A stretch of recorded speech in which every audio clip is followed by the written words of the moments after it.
రా దిగిరా. చెప్పలేదు తీసాయి రైట్.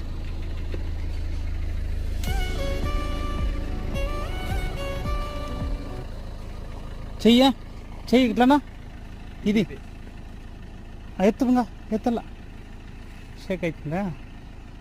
సరేరా ఓకే. అందరికి నమస్కారం. ఇక్కడ మనం రామయ్య పొలం నీరు దగ్గర ఉన్నాము.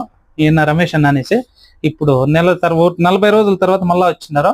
ఫస్ట్ నడుచుకునే కూడా కాలేదు, నడుచుకొని అతంటూ వచ్చేదానికి వాళ్ళు ఇద్దరు పట్టుకొని ఈడ్చుకొని వచ్చింది, కాలు అట్లా ఈడ్చుకొచ్చింది. ఇప్పుడంతా 40 days మెడిసిన్ అయింది. కొద్దిగా పత్తి మూని లేదో ఆయన కొంచెం మండి చేసినారు, ఇంట్లో పెట్టేసినారు. పత్తి కొంచెం ఇంకా బాగుంటే ఇంకా బాగునిన్నో. అప్పుడు కాలు చెయ్యి క్లీన్ గా సోదిన లేదు, మాట కూడా రాలేదు. ఇప్పుడు చెయ్యి ఒక 50% చెయ్యి వచ్చేసింది. చెయ్యి పైకి ఎత్తండి, ఎత్తండి పైకి, ఎత్తు అది కాలు కాలు కాలు ఎత్తు పైకి. ఓకే.